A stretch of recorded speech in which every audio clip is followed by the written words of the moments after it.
નમસ્કાર વિદ્યાર્થી મિત્રો, એજ્યુટેકનો ચેનલમાં આપનું સ્વાગત છે। આજે આપણે ધોરણ 7 વિષય ગણિતમાં પ્રકરણ નંબર 1ની તારીખ 10/8/2024 વાર શનિવારને દિવસે જે એકમ કસોટી લેવામાં આવેલ હતી તેની પ્રશ્ન બેંકનું સંપૂર્ણ સોલ્યુશન કરીશું। તો વિદ્યાર્થી મિત્રો, સૌથી પહેલાં છે પ્રશ્ન નંબર 1A, જેની સૂચના છે કે વિધાન સાચું બને તે રીતે ખાલી જગ્યા પૂરો કોઈ પણ 3, જેમાં પહેલી ખાલી જગ્યા છે -9 પ્લસ -5 બરાબર ખાલી જગ્યા, તો જવાબ આવશે -14, માઇનસ માઇનસ પ્લસ થાય એટલે -14 જવાબ આવશે। ત્યાર પછી એવી જ રીતે બીજી ખાલી જગ્યામાં -23 જવાબ આવશે, ત્રીજી ખાલી જગ્યામાં 10, ચોથી ખાલી જગ્યામાં જવાબ આવશે 4, પાંચમી ખાલી જગ્યામાં જવાબ આવશે 0, ત્યાર પછી છઠ્ઠામાં જવાબ આવશે -34, સાતમામાં -11, આઠમામાં -54, આગળ ત્યાર પછી નવમી ખાલી જગ્યા જે છે એની અંદર જવાબ આવશે 24, દસમામાં આવશે 54, 11માની અંદર જવાબ છે -24, 12મામાં જવાબ આવશે 27, ત્યાર પછી 13મામાં -35, 14મામાં આવશે સમક્રમી અને 15માની અંદર જવાબ શું આવશે? નથી। ત્યાર પછી આગળ જોઈએ, સૂચના આપેલી છે પ્રશ્ન 1B, યોગ્ય જોડકા જોડો કોઈ પણ એક સેટ। તો અહીં વિભાગ અ અને વિભાગ બ, બે વિભાગ આપેલા છે અને આપણે અહીં જોડકા જોડવાના છે। તો જે પહેલું છે વિભાગ અમાં એની સામે જવાબ શું આવશે? બી, એટલે જૂથનો ગુણધર્મ છે તે। ત્યાર પછી બીજાની અંદર જવાબ આવશે સી, એટલે કે તટસ્થ સંખ્યાનું અસ્તિત્વ। ત્રીજાની અંદર જવાબ આવશે એ, જે છે ક્રમનો ગુણધર્મ। ત્યાર પછી આગળ જોઈએ, સેટ બીની અંદર છે વિભાગ અ, એની અંદર પહેલો છે ક્રમનો ગુણધર્મ, તો એની સામે જવાબ આવશે સી। ત્યાર પછી બીજું છે જૂથનો ગુણધર્મ, તો એની સામે જવાબ આવશે એ। ત્રીજું છે તટસ્થ સંખ્યાનું અસ્તિત્વ, તો એની સામે જવાબ આવશે વિકલ્પ બી। આગળ જોઈએ ત્યાર પછી સેટ સી, જેમાં છે વિભાગ અ, એની અંદર પહેલાની સામે આવશે સી, ક્રમનો ગુણધર્મ, ત્યાર પછી બીજાની સામે આવશે એ, તટસ્થ સંખ્યાનું અસ્તિત્વ, ત્રીજાની સામે આવશે બી, એટલે કે જૂથનો ગુણધર્મ। ત્યાર પછી આગળ જોઈએ પ્રશ્ન 2A, જેની સૂચના છે નીચેના વિધાનો ખરા છે કે ખોટા તે જણાવો કોઈ પણ 4, જેમાં પહેલું વિધાન છે કોઈ પણ 2 ઋણ પૂર્ણાંક સંખ્યાનો ગુણાકાર ઋણ મળે છે। તો આ વિધાન કેવું છે? ખોટું છે, કે કોઈ પણ 2 ઋણ પૂર્ણાંક હોય તો એનો જે ગુણાકાર છે એ ઋણ મળે નહીં, ગુણાકાર કેવો મળે? ધન મળે, બરાબર। ત્યાર પછી એવી જ રીતે આગળ બીજામાં આવશે ખરું, ત્રીજામાં ખરું, ચોથાની અંદર ખરું, પાંચમું આવશે ખોટું, છઠ્ઠામાં ખરું, સાતમામાં ખરું, આઠમામાં ખોટું, નવમામાં જવાબ આવશે ખરું, દસમામાં ખરું। ત્યાર પછી આગળ જોઈએ 11મામાં ખરું અને 12મું આવશે ખોટું। આગળ છે ત્યાર પછી પ્રશ્ન 2B, જેની સૂચના છે કે આપેલ ઉદાહરણ મુજબ કોષ્ટક પૂર્ણ કરો, જેમાં અહીં કીધું છે ગુણાકાર કરવાનો છે। સૌથી પહેલાં -5 અને 4નો, તો જવાબ શું આવે છે? -20, જે અહીં ઉદાહરણમાં આપેલું છે। ત્યાર પછી -5 અને 5નો, કે જેનો જવાબ છે -25, તો ત્યાર પછી છે -3 અને 4, તો એનો ગુણાકાર આવે -12, -3 અને 5, તો એનો જવાબ આવે -15, ત્યાર પછી -12 અને 4, તો -48, અને -12 અને 5, તો -60। તો આ મુજબ ત્યાર પછીનું કોષ્ટક આપેલું છે એમાં પણ ગુણાકાર કરવાનો છે। આ બાજુ સંખ્યા છે 7, 8 અને 10, અને અહીંયા સંખ્યા છે -12 અને -15। ઉદાહરણ અહીં આપેલા છે 7 × -12 એટલે -84, ત્યાર પછી 7 × -15 એટલે -105, 8 × -12 એટલે -96 આવશે। ત્યાર પછી આગળ 8 × -15 એટલે -120। આગળ જોઈએ ત્યાર પછી 10 × -12 એટલે -120 અને 10 × -15 એટલે -150। આગળ ત્યાર પછી એ જ મુજબ આગળ અહીંયા શું જવાબ આવશે? -32, -128, 24 અને -96। આગળ છે પ્રશ્ન નંબર 3, જેની સૂચના છે કે ગણતરી કરી પ્રશ્નોના ઉકેલ મેળવો કોઈ પણ 2, જેમાં પહેલો પ્રશ્ન છે કે દુકાનદારને એક પેન વેચતા ₹2 નફો થાય છે, તેમજ પેન્સિલ વેચતા 50 પૈસાની ખોટ જાય છે, કોઈ એક દિવસે દુકાનદાર 10 પેન અને 12 પેન્સિલ વેચે છે તો એકંદરે દુકાનદારને કેટલો નફો કે ખોટ થશે? તો એક પેન વેચે તો કેટલો નફો થાય છે? 2 રૂપિયા. અને એક પેન્સિલ વેચે તો કેટલી ખોટ જાય છે? 50 પૈસાની. તો કોઈ એક દિવસે દુકાનદાર 10 પેન વેચે તો કેટલાનો નફો થાય? 20 રૂપિયાનો નફો થાય. અને એ જ દિવસે 12 પેન્સિલ વેચે તો 12 ગુણ્યા 50 એટલે કે 600 પૈસા. એને આપણે રૂપિયામાં ફેરવીએ તો 100 પૈસા એટલે 1 રૂપિયો, 600 પૈસા એટલે કેટલા થશે? 6 રૂપિયા થાય. તો અહીં કુલ નફો 20 - 6 એટલે કેટલા રૂપિયા થયા? 14 રૂપિયા થશે, જે આપણો જવાબ થાય. ત્યાર પછી આગળ જોઈએ પ્રશ્ન નંબર 2, જેની અહીં રકમ આપેલી છે. શ્રીનગરનું આજનું તાપમાન -6 ડિગ્રી સેલ્સિયસ છે. પ્રતિ દિવસ તાપમાનમાં 3°C વધારો થાય છે. તો 7 દિવસ પછી તે શહેરનું તાપમાન કેટલું હશે? તો એક દિવસ દરમિયાન વધતું તાપમાન કેટલું છે? 3°C. તેથી 7 દિવસ દરમિયાન વધતું તાપમાન 7 × 3 એટલે 21°C થશે. હવે શ્રીનગરનું આજનું તાપમાન કેટલું છે? -6°C છે. તેથી 7 દિવસ પછીનું તાપમાન -6 + 21 એટલે કેટલું થશે? 15°C થશે. બરોબર. આગળ જોઈએ ત્યાર પછી પ્રશ્ન નંબર 3 છે કે એક સ્પર્ધામાં પ્રત્યેક સાચા જવાબ દીઠ +5 ગુણ તેમજ ખોટા જવાબ દીઠ -2 ગુણ મળે છે. સુરેશ 15 પ્રશ્નોના જવાબ સાચા અને 5 પ્રશ્નોના જવાબ ખોટા આપે છે. તો સુરેશે કુલ કેટલા ગુણ મેળવ્યા હશે? તો એક સાચા જવાબ દીઠ કેટલા ગુણ મળે છે? +5. અહીં સુરેશે 15 સાચા જવાબ આપ્યા છે. તો 15 × 5 એટલે કેટલા ગુણ મળશે? 75 ગુણ મળશે. અને એક ખોટા જવાબ દીઠ -2 ગુણ મળે છે. તો અહીં 5 ખોટા જવાબ આપેલા છે.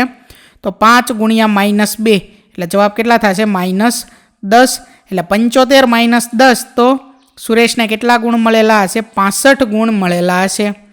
ત્યાર પછી આગળ પ્રશ્ન નંબર 4, મહેશભાઈના ક્રેડિટ ખાતામાં -5000 રૂપિયા છે. તેઓ પ્રતિ માસ 1000 રૂપિયા જમા કરાવે છે. એક વર્ષના અંતે તેમના ખાતામાં કેટલી રાશિ હશે? તો એક માસમાં મહેશભાઈએ જમા કરાવેલ રકમ કેટલી છે? 1000 રૂપિયા. એટલે કે એક મહિનામાં 1000 રૂપિયા જમા કરાવે છે તો 12 મહિનામાં કેટલા કરાવે? 12000 રૂપિયા. તો વર્ષને અંતે મહેશભાઈના ખાતામાં રહેલ રકમ કેટલી હશે? -5000 + 12000 એટલે કે 7000 રૂપિયા રકમ હશે. ત્યાર પછી આગળ જોઈએ પ્રશ્ન નંબર 5, જેની રકમ છે. સંખ્યા રેખામાં -76 પરથી જમણી બાજુ એક કૂદકામાં 10 એકમ આગળ વધે છે. તો 8 કૂદકા પછી કે સંખ્યા રેખા પર કયા સ્થાન પર પહોંચશે? તો એક કૂદકામાં 10 એકમ આગળ વધશે. તો 8 કૂદકા તો 10 × 8 એટલે કેટલા એકમ? 80 એકમ આગળ વધશે. તો -76 + 80 તો જવાબ શું આવે? +4. તો +4 પર તે પહોંચશે. ત્યાર પછી આગળ પ્રશ્ન નંબર 6, જેની રકમ છે. એક વેપારી સફેદ સિમેન્ટની એક થેલી વેચતા 50 રૂપિયા નફો થાય છે અને રાખોડી સિમેન્ટની એક થેલી વેચતા 20 રૂપિયા ખોટ થાય છે. તો વેપારી દિવસ દરમિયાન સફેદ સિમેન્ટની 12 થેલી અને રાખોડી સિમેન્ટની 9 થેલી વેચે તો તેને કેટલો નફો કે ખોટ થશે? તો સફેદ સિમેન્ટની એક થેલી વેચતા કેટલો નફો થાય છે? 50 રૂપિયા. તેથી 12 થેલી સફેદ સિમેન્ટની વેચે છે તો 50 × 12 તો કેટલા રૂપિયા નફો થયો? 600 રૂપિયા નફો થયો. ત્યાર પછી રાખોડી સિમેન્ટની એક થેલી વેચતા કેટલી ખોટ થાય છે? 20 રૂપિયાની ખોટ થાય છે. તો એવી કેટલી 9 રાખોડી સિમેન્ટની થેલી વેચે છે તો 9 × 20 એટલે 180 રૂપિયા ખોટ થાય છે. તો 600 - 180 એટલે 420 રૂપિયાનું શું થાય છે? અહીં એકંદરે નફો થાય છે. ત્યાર પછી આગળ પ્રશ્ન 4a, જેની સૂચના છે કિંમત શોધો કોઈ પણ 4, જેમાં પહેલું છે -40/10. તો -40/10 કરીએ તો 0 0 કેન્સલ થાય. -4/1 એટલે -4 આવશે. એવી જ રીતે આગળ -55/11 તો 11 × -5 આપણે લખી શકીએ. 11 કેન્સલ થઈ જાય તો જવાબ આવે -5. ત્યાર પછી ત્રીજું છે 80/-5. તો 80ને આપણે 16 × 5 લખી શકીએ તો 5 અને 5 કેન્સલ થાય. 16/છેદમાં અહીંયા કાંઈ નથી તો શું હોય? -1 હોય નીચે. બરાબર. ત્યાંથી 5 આપણે કેન્સલ કર્યા છે અને માઇનસ છે તો અહીંયા -1 છે. તો 16/-1 તો જવાબ છે -16. ત્યાર પછી આગળ એવી જ રીતે ચોથાની અંદર જવાબ શું આવશે? -37. પાંચમાની અંદર જવાબ આવશે -67. આગળ છઠ્ઠાની અંદર છે રકમ -16 ભાગ્યા 4, એટલું કાઉન્સમાં આપેલું છે અને ત્યાર પછી કાઉન્સની બહાર આપેલા છે એને ભાગ્યા 2. તો -16 ભાગ્યા 4માં આપણે 4 ગુણ્યા 4 એના અવયવ પાડી શકીએ તો 4 4 કેન્સલ થાય એટલે -4 આવે અને 12 શું છે? ભાગ્યા 2 એટલે -4/2 તો જવાબ શું આવે? -2. ત્યાર પછી આગળ જોઈએ સાતમું -48 ભાગ્યા કાઉન્સની અંદર છે 6 -2. તો પહેલાં તો 6 -2 શું થઈ જાય? 6 + 2 અને આ છે -48 એટલે આપણું આખું સ્ટેપ જે છે એ શું થઈ જશે? -48/6 + 2 એટલે -48/8. -48ના અવયવ 6 ગુણ્યા 8 કરી શકીએ એટલે 8 અને 8 કેન્સલ એટલે અહીં જવાબ શું આવશે? -8 નહીં પરંતુ -6 આવશે. બરાબર જવાબ સાતમાની અંદર. ત્યાર પછી આઠમાની રકમ છે 0 ભાગ્યા 18. તો 0/18 તો 0 ભાગ્યા કોઈ પણ સંખ્યા લખી હોય જવાબ હંમેશા 0 આવશે. ત્યાર પછી નવમાની રકમ છે કાઉન્સની અંદર -23 + 17 ભાગ્યા કાઉન્સમાં -5 + 8. તો -23 + 17નો જવાબ શું આવે? -6 અને છેદમાં એટલે કે ભાગ્યા -5 + 8નો જવાબ આવે 3. તો -6/3 6ના આપણે અવયવ પાડી શકીએ 3 ગુણ્યા 2 તો 3 3 કેન્સલ તો જવાબ આવે -2. ત્યાર પછી આગળ 10માની રકમ છે -7 ભાગ્યા 7. તો અહીંયા 7 7 કેન્સલ થાય જવાબ શું આવે? માઇનસ અને કાંઈ આગળ કોઈ સંખ્યા નથી તો આવે 1 એટલે જવાબ છે -1. ત્યાર પછી આગળ 11માની રકમ છે -12 ભાગ્યા -4. એટલે પહેલાં તો આ માઇનસ કેન્સલ થાય અંશ અને છેદમાં. 12ના અવયવ છે કેટલા? 4 ગુણ્યા 3 તો 4 4 કેન્સલ કરી નાખીએ જવાબ શું આવે? 3. ત્યાર પછી 12માની અંદર રકમ આપેલી છે -11 + 10 કાઉન્સની અંદર છે. ત્યાર પછી ભાગ્યા બીજા કાઉન્સમાં છે 11 + -10 તો -11 + 10નો જવાબ આવે -1. ત્યાર પછી ભાગ્યા 11 + -10નો જવાબ આવે 1. -1/1નો જવાબ આવે -1. ત્યાર પછી આગળ પ્રશ્ન 4b જેની સૂચના છે ગણતરી કરી પ્રશ્નોના ઉકેલ મેળવો કોઈ પણ એક. જેમાં સૌથી પહેલો દાખલો છે કે એક કૂવામાં તળિયેથી 30 ફૂટની ઊંચાઈ સુધી પાણી ભરેલ છે. એક તરવૈયો કૂવાના તળિયેથી વસ્તુ લેવા માટે પ્રતિ મિનિટે 15 ફૂટની ઝડપથી નીચે જાય છે. વસ્તુ લઈને ફરીથી સપાટી પર આવતા તરવૈયાને કેટલો સમય લાગે? હવે અહીં પહેલાં તો તરવૈયાની ઝડપ આપેલી છે, પ્રતિ મિનિટ 15 ફૂટની ઝડપ છે. બરાબર, એટલે કે 1 મિનિટમાં કેટલા ફૂટ અંતર કાપશે? 15 ફૂટ અંતર કાપશે. હવે તરવૈયાએ કાપેલ અંતર કેટલું છે? કુલ અંતર તો કે 30 ફૂટ તળિયે જવા માટે કાપેલું અંતર અને ત્યાર પછી તળિયેથી ઉપર આવવાનું એટલે કે બીજું 30. તો 30 + 30 તરવૈયાએ કેટલું અંતર કાપ્યું છે? 60 ફૂટ. અહીંયા એની આકૃતિ દોરેલી છે. બરાબર, તો આકૃતિમાં ધ્યાન દઈએ. 30 ફૂટ તરવૈયો નીચે આવશે, ત્યાર પછી નીચેથી 30 ફૂટ બીજું ઉપર આવશે. તો 30 + 30 કેટલું થશે? 60 ફૂટ થશે. હવે આગળ કે 15 ફૂટ અંતર કાપતા તરવૈયાને કેટલો સમય લાગે છે? 1 મિનિટ. તો 60 ફૂટ અંતર કાપતા 60 ગુણ્યા 1/15 એટલે 60/15.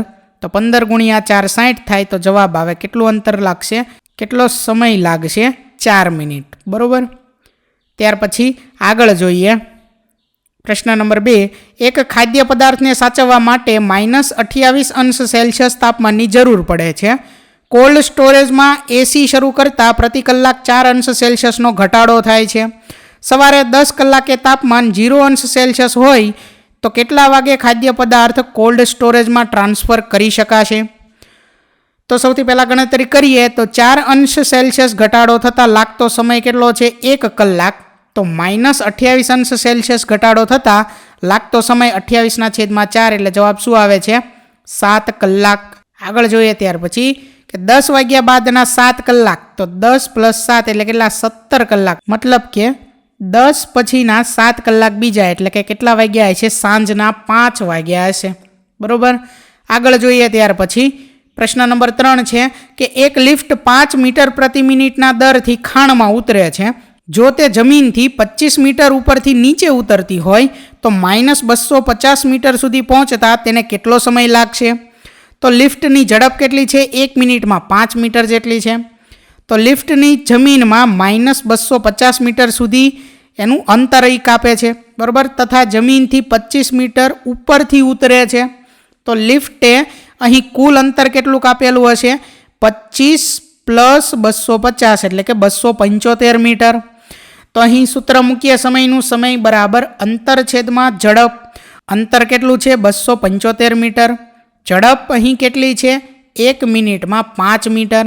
તો 275/5 તો જવાબ આવશે 55 મિનિટનો સમય લાગશે.